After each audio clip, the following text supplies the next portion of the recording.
So I made this bag. It's this fabric called French crepe, and I made it's you made using 3D printer and this fabric only. So I made this handle and these clips, and I locked them together.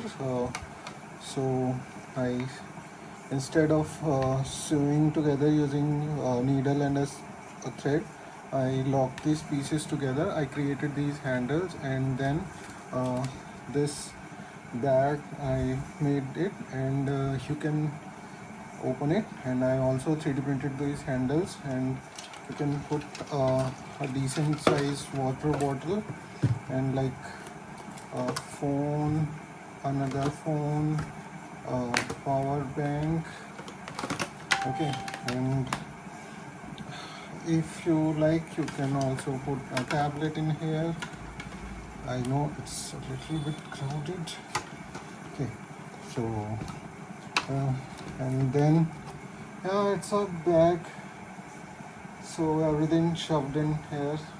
You can see the seams are not visible, and little dirty. And then just take out the stuff from here, and like this is the water bottle, and then you have your phone, and then you can just take it out and you can place it in your bag, and then when you need it, then just boom, you get a bag.